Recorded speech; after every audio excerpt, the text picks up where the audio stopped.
Guys, welcome to my channel physics all around. तो आज हम करने वाले हैं एक न्यू बिगिनिंग क्लास 12 फिजिक्स का chapter 1 electric charges and field. तो भाई इस न्यू बिगिनिंग के लिए हमारा स्वागत नहीं करोगे? तो चलिए let's begin. So what is an electric charge? Charge is an intrinsic property of elemental particles like electron and proton। तो भाई अब इस इंट्रिंसिक वर्ड का क्या मतलब हुआ? इसका वर्ड का मतलब सिंपली है बेसिक। बेसिक जिसे हम कहते हैं कि आप डिफाइन नहीं कर सकते, सिर्फ एक बिल्डिंग ब्लॉक मान सकते हैं जिसके थ्रू हम आगे के सारे चैप्टर्स को समझेंगे। इसको हम एक्सपीरियंस कर सकते हैं क्योंकि ये प्रॉपर्टी है इलेक्ट्रॉन और प्रोटॉन की। आपने केमिस्ट्री में पढ़ा होगा कि इलेक्ट्रॉन पे भी कुछ चार्ज होता है और प्रोटॉन पे भी। इलेक्ट्रॉन पे क्या चार्ज था? नेगेटिव का 1.6 इंटू 10 की पावर -19 कूलाम। ये जो C है कूलाम, यही है SI यूनिट ऑफ चार्ज। तो SI यूनिट हो गई यहाँ पर कूलाम। और अगर यही चीज हम प्रोटॉन के लिए लिखते हैं तो प्रोटॉन पे भी सेम चार्ज का मैग्नीट्यूड होता है, सिर्फ प्लस होता है यहाँ पर नेगेटिव की जगह। तो हम इन एलिमेंटल पार्टिकल्स इलेक्ट्रॉन और प्रोटॉन में चार्ज को एक्सपीरियंस कर सकते हैं पर डिफाइन नहीं कर सकते। आपको पता होगा जैसे कि मास है, मास भी एक इंट्रिंसिक प्रॉपर्टी है। आप फील तो कर सकते हैं कि आपके अंदर कुछ मास है पर उसकी कोई डेफिनेशन नहीं है, सिंपली ऐसे ही चार्ज है। हम इसको भी फील कर सकते हैं। तो आइए फील करने के लिए कुछ एग्जांपल्स के थ्रू समझते हैं। अभी मैं आपको कुछ इमेजेस दिखाता हूं और आपके कंसेप्ट बिल्कुल क्लियर हो जाएंगे। तो आइए देखिए, इधर उधर और ये देखिए। तो ये रही आपकी दो एप्लीकेशंस। इन दो एप्लीकेशंस में आपको फर्स्ट में दिख रहे हैं क्लाउड्स। क्लाउड्स में क्या होता है? थंडरिंग होती है। जब भी बिजली कड़कती है तो जो चार्जेस होते हैं वो फ्लो करते हैं और फ्लो करते हुए क्लाउड्स के थ्रू ग्राउंड तक आते हैं। तो ये भी एक एप्लीकेशन है जिसके थ्रू हम चार्जेस को समझ सकते हैं। वहीं दूसरी क्या है एप्लीकेशन? भाई ये तो बचपन में सबने किया होगा, आखिर जुगाड़ू इंडिया के हैं हम। तो भाई टेप वेव का बिना यूज किए हुए बैलून्स को सिंपली हेयर से रब किया और बॉल पर चिपका दिया और वो चिपक भी जाते थे। तो ये दोनों ही जो एप्लीकेशंस है वो चार्जेस की हैं। अब इनको समझने के लिए हमें पहले कुछ बेसिक टर्म समझनी पड़ेगी। तो आइए वो समझते हैं। तो अब हम समझते हैं एटॉमिक लेवल। तो एक एटम के अंदर क्या क्या होता है? प्रोटॉन होता है, इलेक्ट्रॉन होता है और न्यूट्रॉन होता है। तो एक एटम में इलेक्ट्रॉन है, प्रोटॉन है और दोनों पर चार्ज है। उसके बाद भी एक एटम में क्या चार्ज होता है? एटम तो न्यूट्रल होता है, आप यहाँ पर फिगर में भी देख सकते हैं। उसका रीजन ये है कि जो नंबर ऑफ इलेक्ट्रॉन्स है वो नंबर ऑफ प्रोटॉन्स के इक्वल है और मैग्नीट्यूड वाइज तो ये पहले से ही दोनों इक्वल है।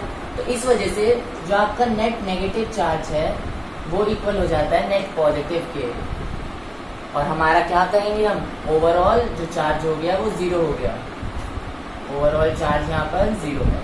तो इसी वजह से एक एटम न्यूट्रल है। लेकिन एक एटम हमेशा न्यूट्रल रहेगा? बिल्कुल। पर क्या हम उस पर चार्ज नहीं ला सकते? बिल्कुल ला सकते हैं। देखिए हमारा एक एटम है, सोडियम एटम, आपने केमिस्ट्री में पढ़ा है। लेकिन आपने कहीं भी Na पॉजिटिव भी लिखा हुआ देखा होगा। तो हमने इस पे चार्ज ले आए। ये चार्ज कैसे आता है? अगर आप इस एक एटम से एक इलेक्ट्रॉन निकाल लें तो ये Na पॉजिटिव बन जाएगा और एक इलेक्ट्रॉन आपने निकाल ही लिया है। तो अगर आपको किसी भी एटम को चार्ज करना है तो आपको इलेक्ट्रॉन निकालना पड़ेगा या फिर इलेक्ट्रॉन देना पड़ेगा। जैसे कि आप देखिए, अगर एक क्लोरीन एटम है और आप इसको इलेक्ट्रॉन दे दें, आपने यहाँ पर इलेक्ट्रॉन ऐड किया है तो Cl नेगेटिव बन जाता है, यहाँ से आपने सब्ट्रैक्ट किया था। तो ऐसे ही आप इलेक्ट्रॉन को डोनेट भी कर सकते हैं और ले भी सकते हैं और उसी वजह से पॉजिटिव और नेगेटिव चार्ज क्रिएट होगा। अब बहुत से बच्चों को एक कंफ्यूजन होता है कि पॉजिटिव चार्ज है इसका मतलब उसके अंदर इलेक्ट्रॉन है ही नहीं। ये गलत कंसेप्ट हो गया। उसके अंदर प्रोटॉन भी है और इलेक्ट्रॉन भी है, लेकिन प्रोटॉन का नंबर ज्यादा है, इस वजह से उस पर पॉजिटिव चार्ज है। जैसे कि अगर हम Na की बात करें तो इसका एटॉमिक नंबर 11 है, तो इसके पास 11 प्रोटॉन है और 11 ही इलेक्ट्रॉन है। तो क्योंकि ये इक्वल थे तो इस पर इनिशियली चार्ज 0 है। लेकिन जैसे ही आपने एक इलेक्ट्रॉन निकाल लिया तो यहाँ पर 10 इलेक्ट्रॉन रह गए और 11 प्रोटॉन पहले से थे। तो क्योंकि एक प्रोटॉन ज्यादा है इस वजह से इस पर एक पॉजिटिव चार्ज आया। लेकिन इलेक्ट्रॉन भी होता है पॉजिटिव चार्ज के अंदर, तो इस कंसेप्ट का आप ध्यान रखना। और जो भी ट्रांसफर होगा वो हमेशा इलेक्ट्रॉन का ही होगा, प्रोटॉन कहीं ट्रांसफर नहीं होगा। क्योंकि प्रोटॉन तो एक न्यूक्लियस के अंदर बाउंडेड है, वो फिक्स्ड है। इलेक्ट्रॉन्स भी पता है आपको कौन से मूव करते हैं, जो आउटर मोस्ट ऑर्बिट में होते हैं। अगर हम यहाँ पर Na की ऑर्बिट्स बनाएं तो जो ये आउटर मोस्ट ऑर्बिट होगी यही फ्री इलेक्ट्रॉन होता है और यही हमेशा इधर से उधर या किसी भी एटम से दूसरे एटम में जा सकता है। तो चलिए अब हम बढ़ते हैं आगे। तो फ्रेंड्स, अभी हमने एटॉमिक लेवल से इलेक्ट्रॉन और प्रोटॉन से हमें क्या बात जानने को मिली कि नेचर में दो ही टाइप के चार्जेस हैं और इन दो टाइप में क्या है, जैसे कि प्रोटॉन ये पॉजिटिव चार्ज है और इलेक्ट्रॉन पर नेगेटिव चार्ज है। तो यही हमारे पास दो टाइप ऑफ चार्जेस होते हैं, इसके अलावा कोई तीसरा चार्ज नहीं है। और ये चार्जेस एक दूसरे पर फोर्स एक्सर्ट करते हैं और वो क्या है देखिए, अगर आप दो पॉजिटिव चार्जेस को आपस में पास ले आए, थोड़ी सी कुछ डिस्टेंस है, जस्ट क्लोज लाए हैं आप, तो ये आपस में रिपल्शन शो करते हैं। और वहीं अगर आप एक पॉजिटिव चार्ज के साथ एक नेगेटिव चार्ज क्लोज ले आए तो वो अट्रैक्ट करते हैं। ये नेचर की बहुत ही बेसिक प्रॉपर्टी है। ये जो लाइक चार्जेस हैं वो रिपेल करेंगे और जो अपोजिट चार्जेस हैं वो अट्रैक्ट करेंगे। अगर आप यहाँ लाइक चार्जेस में नेगेटिव और नेगेटिव लोगे तो भी वो रिपल्शन करेंगे, अपोजिट लेने पर अट्रैक्ट होगा। आप यहाँ साइड में फिगर में भी देख सकते हैं। तो आइए टाइप्स ऑफ चार्जेस की बात बढ़ते हैं। वेज, आप इनको कैसे चार्ज कर रहे हैं। हर बॉडी चार्ज नहीं होती है पहले से, शुरू में वो न्यूट्रल भी हो सकती है। तो एक न्यूट्रल बॉडी को चार्ज करने के हमारे पास तीन वेज हैं। वो तीन वेज कौन कौन से हैं? पहला वे है फ्रिक्शन की वजह से और वहीं दूसरा वे हो गया conduction. Third way of charging कहलाता है इंडक्शन। तो हमें ये तीन ही वेज ऑफ चार्जिंग पढ़ने हैं। अभी जो हमने कुछ एप्लीकेशंस की बात की, जैसे कि क्लाउड वाला, जैसे कि बैलून वाला, ये हमारे चार्जिंग ड्यू टू फ्रिक्शन पर बेस्ड है। कैसे, आइए एक एक करके हम तीनों वेज को समझते हैं। फ्रिक्शन की वजह से कैसे उन एप्लीकेशंस को अफेक्ट होता है। तो जनरल फ्रिक्शन की बात करें, अगर आप दो बॉडीज लेते हैं और ये आपस में कांटेक्ट में है, तो अगर आप एक बॉडी को स्लाइड करते हैं, इसको शिफ्ट करने पर इसके अंदर एक फ्रिक्शनल फोर्स डेवलप होती है और वो फ्रिक्शनल फोर्स की वजह से यहाँ पर चार्जेस का ट्रांसफर होगा। वो कैसे होगा वो देखिए। सपोज करिए आपने कुछ काइनेटिक एनर्जी दी, स्लाइड करके आपने इसको काइनेटिक एनर्जी दी, तो ये काइनेटिक एनर्जी थर्मल एनर्जी में कन्वर्ट हो जाती है। उसकी वजह से जो इलेक्ट्रॉन्स हैं उनको कुछ एनर्जी मिली और वो हमारी आउटर मोस्ट ऑर्बिट से निकलकर दूसरे एलिमेंट या एटम में चले जाते हैं।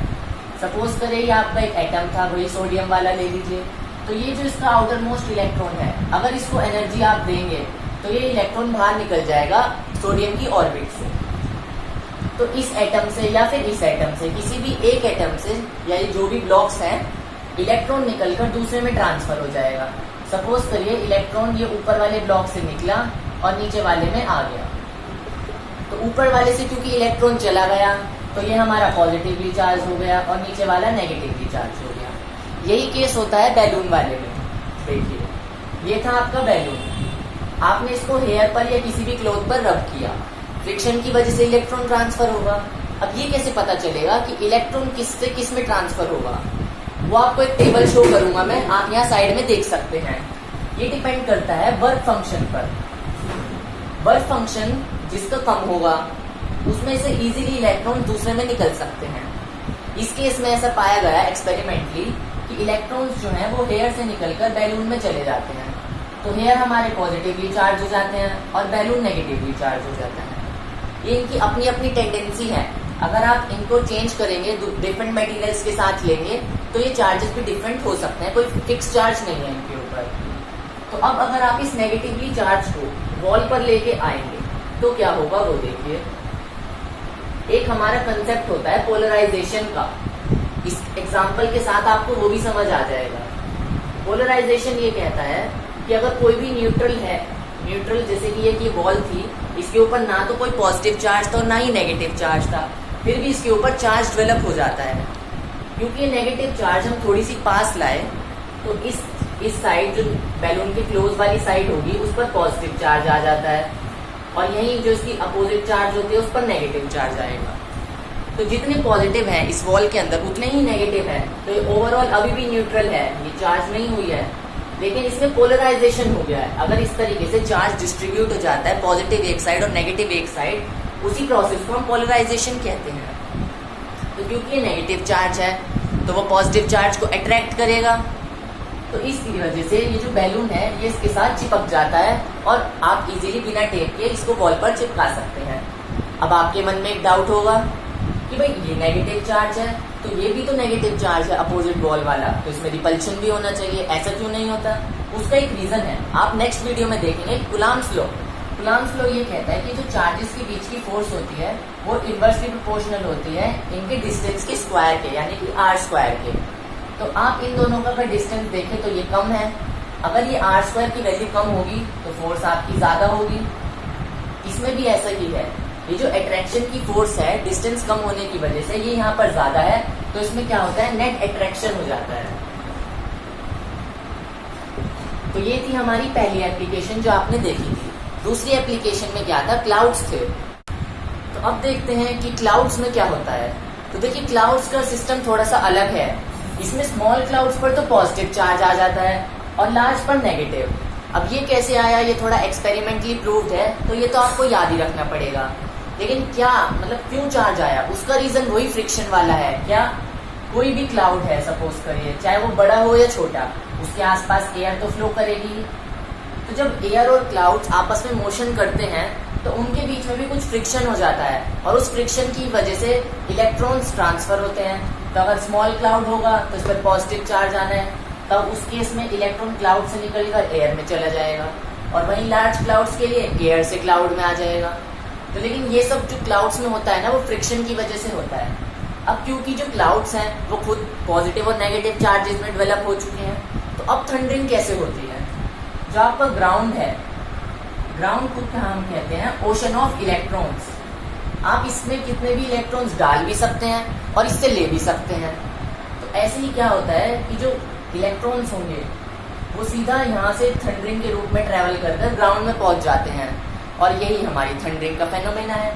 क्लाउड्स में ऊपर ही ऊपर आपस में भी थंडरिंग होती है, लेकिन वो हमें इतनी विजिबल नहीं होती, लेकिन जो ग्राउंड पर आती है वो क्लियरली विजिबल हो जाती है। तो यही था हमारा थंडरिंग का फेनोमेना। अब हम समझते हैं जो हमारे अदर टू वेज थे, कौन कौन से, कंडक्शन वाला और इंडक्शन। तो फ्रेंड्स कंडक्शन को क्या कहते हैं हम, इसका सिंपल मतलब होता है डायरेक्ट कॉन्टैक्ट। अगर आप किसी भी बॉडी को डायरेक्ट कॉन्टैक्ट करा दे तो उसमें से चार्ज ट्रांसफर हो सकता है। सपोज करें ये मेरे पास एक चार्ज बॉडी थी जिसके पास +6 कूलाम का चार्ज है, और यहाँ पर मेरे पास एक न्यूट्रल बॉडी थी जिसके ऊपर कोई चार्ज नहीं है। अगर आप इन दोनों को ही आपस में टच करवाएंगे तो क्या होगा, चार्ज इक्वली डिस्ट्रीब्यूट हो जाएगा। इस बॉडी पर भी +3 कूलाम आ जाएगा और दूसरी बॉडी पर भी। तो ये जो बॉडी शुरू में न्यूट्रल थी, आपने असल में उसको चार्ज कर दिया, 3 कूलाम का आपने चार्ज दे दिया। यही कहलाता है चार्जिंग बाय कंडक्शन। अब इसमें क्या है, जरूरी नहीं है कि हर बार चार्ज यूनिफॉर्मली ट्रांसफॉर्म होगा। ये डिपेंड करता है बॉडी की शेप पर, साइज पर और मटेरियल पर। अगर ये तीनों ही चीजें सेम होंगी तो हम कह सकते हैं कि जो भी चार्ज होगा वो इक्वली ट्रांसफर हो सकता है। लेकिन अगर ऐसा नहीं है तो फिर हम नहीं कहेंगे कि ये यूनिफॉर्मली डिस्ट्रीब्यूट होगा। अब ये हमने निकाला कैसे कि +3 इसका एक रीजन है। अगर मैं आपको यहाँ पर ऐसे ही 2 बॉडीज दूं, एक पर चार्ज दूं +4 और दूसरे पर चार्ज दूं +6, तो कैसे ट्रांसफर होगा। आपको सिंपली इनका एवरेज लेना है, Q1 + Q2 divide by 2। Charge को हम Q से डिनोट करते हैं, तो पहले चार्ज का 4, दूसरे पर चार्ज है 6, तो इनका एवरेज आता है 5। यानी अगर इन दोनों को कांटेक्ट में लाऊं तो दोनों पर +5 चार्ज आ जाएगा। तो इस तरीके से अगर आपको चार्ज डिस्ट्रीब्यूट करना है कंडक्शन में, और अगर वो सेम मटेरियल वगैरह है, क्वेश्चन में नहीं गिवन तो आप मान सकते हैं सेम मटेरियल, तो वो इस तरीके से ट्रांसफर होगा। तो इंडक्शन में क्या होगा, इंडक्शन का मतलब ही है विदाउट कॉन्टैक्ट। यानी आपने जैसे कंडक्शन में तो डायरेक्ट कॉन्टैक्ट में कर दिया था, यहाँ पर आपने कॉन्टैक्ट तो नहीं किया, फिर कैसे होगा। इंडक्शन होता है पोलराइजेशन की वजह से। पोलराइजेशन जो कि मैंने अभी आपको एक बॉल और बैलून के एग्जांपल से समझाया था। अगर ये बैलून है, इस पर पहले से ही नेगेटिव चार्ज है, मैं जब इसको यहाँ पर लाया था तो यहाँ पर पॉजिटिव आया था बॉल पर और इस साइड नेगेटिव आया था, पोलराइजेशन। लेकिन अभी भी ये बॉडी न्यूट्रल ही थी, तो आपको इसको चार्ज करना है। तो सिंपली चार्ज करने के लिए आप इसमें अर्थिंग कर सकते हैं। ये अर्थिंग का ये सिंबल होता है, और जैसे कि मैंने बताया कि अर्थ है ओशन ऑफ सोर्स, मतलब ओशन ऑफ इलेक्ट्रॉन्स, एक सोर्स है मतलब। तो आप इसको इलेक्ट्रॉन दे भी सकते हैं और ले भी सकते हैं। क्योंकि आपने इसको नेगेटिव वाली साइड से टच किया है तो इलेक्ट्रॉन्स जो है अर्थ में चले जाएंगे, और ये 3 इलेक्ट्रॉन्स गायब हो जाएंगे यहाँ से। और क्योंकि इलेक्ट्रॉन्स यहाँ से चले गए, तो अब जब आप अर्थिंग भी रिमूव कर देंगे तो ये जो वॉल है ये पॉजिटिवली चार्ज बन जाएगी। तो इस तरीके से इंडक्शन के थ्रू आप किसी भी बॉडी को चार्ज कर सकते हैं। अगर हमें इसी को नेगेटिवली चार्ज करना होता तो हम यहाँ पर कोई ऐसी क्लॉथ लाते या कुछ लाते जो पॉजिटिवली चार्ज होता।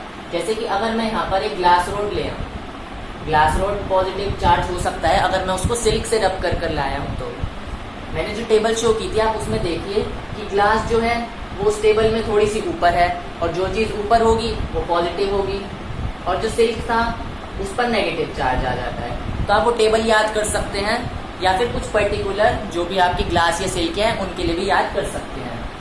तो अब क्या होगा, अब इस साइड आपका नेगेटिव चार्ज आएगा और दूसरी साइड पॉजिटिव। इस केस में क्या होगा, इलेक्ट्रॉन्स अर्थ से निकलकर इस कंडक्टर में जाएंगे, वॉल में जाएंगे और उसके बाद ये पॉजिटिव चार्ज फिर से खत्म हो जाएगा। इस केस में ये जो वॉल है वो नेगेटिव चार्ज बन जाएगी। तो आप पॉजिटिव भी नेगेटिव भी किसी भी बॉडी को कैसे भी चार्ज कर सकते हैं, लेकिन ये ध्यान रखना हर केस में इलेक्ट्रॉन्स ही जाएंगे।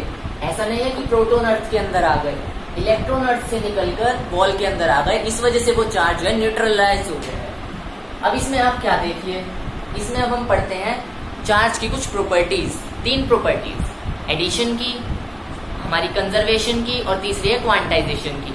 तीनों ही प्रॉपर्टीज इंपॉर्टेंट है। तो चार्ज की एडिशन की क्या प्रॉपर्टी है कि आप चार्जेस को ऐड कर सकते हैं। कैसे, सपोज करिए ये मैंने आपको एक बॉडी दी, इसके ऊपर +4 कूलाम चार्ज था एक तरफ, दूसरी तरफ -2 कूलाम चार्ज था और यहीं पर +3 कूलाम चार्ज था। और मैं आपसे पूछ रहा हूँ कि इस बॉडी पर नेट चार्ज कितना है। तो नेट चार्ज निकालने के लिए आप इन्हें ऐड कर सकते हैं। तो अगर आप इन्हें ऐड करते हैं तो आपका आंसर आएगा 3 कूलाम। तो यही था हमारा एडिशन का कंसेप्ट। नेक्स्ट कंसेप्ट आता है कंजर्वेशन का। कंजर्वेशन हमने एनर्जी के लिए तो बहुत बार पढ़ा है। क्या थी definition, energy can neither be created nor be destroyed, it can just be transferred. तो चार्ज के लिए भी वही होता है कि चार्ज जो है neither be created nor be destroyed. तो ना तो आप उसको क्रिएट कर सकते हैं और ना ही आप उसको डिस्ट्रॉय कर सकते हैं। तो क्या कर सकते हैं, सिर्फ ट्रांसफर कर सकते हैं। और ये जो मैं बात कर रहा हूं ये याद रखना, ट्रांसफर हो सकता है, ये नेट चार्ज की बात कर रहा हूं। अब एक एग्जांपल के थ्रू हम इसको समझते हैं। जैसे कि आपने देखा था कंडक्शन में चार्ज ट्रांसफर हो सकता है। इन 2 बॉडी को मैंने आपस में डायरेक्ट कांटेक्ट कराया। फर्स्ट बॉडी पर चार्ज था +4 कूलाम और सेकंड बॉडी पर चार्ज था -2 कूलाम। अगर अब इसमें इक्वल डिस्ट्रीब्यूशन होगा शेप की वजह से तो आप निकाल सकते हैं 4 - 2.2, वही एवरेज निकाला है हमने। तो यहाँ से 1 कूलाम आ गया, यानी फाइनल स्टेज में दोनों ही पार्टिकल्स पर यहाँ पर 1 कूलाम का चार्ज आ जाएगा। तो अगर आप नेट चार्ज की बात करें तो क्या ये नेट चार्ज 2 कूलाम था? बिल्कुल। और फाइनल स्टेट में ये चार्ज अगेन 2 कूलाम था। तो नेट चार्ज ना तो क्रिएट हुआ है और ना ही डिस्ट्रॉय हुआ है। हाँ, वो 2 बॉडीज में जिसको आपने सिस्टम माना है, सिस्टम के बीच में चार्ज एक्सचेंज जरूर हो सकता है। यही है कंजर्वेशन ऑफ चार्जेस। अब हम बढ़ते हैं थर्ड कंसेप्ट की तरफ, जो कि है क्वांटाइजेशन ऑफ चार्ज। तो इस क्वांटाइजेशन वर्ड का क्या मतलब होता है? इसका सिंपल सा मतलब होता है फिक्स वैल्यू। ये वर्ड आपने पहली बार सुना होगा, थोड़ा सा कंफ्यूज भी आप हो सकते हैं, बट इजी है, इतना टिपिकल नहीं है। अगर आप देखें, अगर आपने मैथ्स में ग्रेटेस्ट इंटीजर फंक्शन पढ़ा होगा तो इसमें क्या होता है, इसकी जो हमारी वैल्यूज होती हैं वो हमेशा ही इंटीजर आती हैं, यानी ये इसका आउटपुट होता है जिसको हम कहते हैं रेंज। तो इसकी रेंज या तो -1 होगी, 0 होगी, 1 होगी एंड सो ऑन, इंटीजर्स होंगे। कहने का क्या मतलब है कि ऐसा नहीं हो सकता कि इसका आउटपुट 0.5 आ जाए, कोई बीच की वैल्यू नहीं आ रही है। तो ये हमने वैल्यूज जो है फिक्स कर दी ग्रेटेस्ट इंटीजर फंक्शन के लिए कि हमेशा ही इंटीजर्स आएंगी। ऐसे ही चार्जेस भी फिक्स होता है और वो फिक्स चार्ज क्या होता है, Q = NE। क्वांटाइजेशन को हम इसी फॉर्मूले से डिनोट करते हैं। Q है हमारा चार्ज, N है इंटीजर और वही जो हमारा E है इसको हम कहते हैं चार्ज ऑन इलेक्ट्रॉन। जो हमारा एलिमेंटल चार्ज है वो इलेक्ट्रॉन ही है।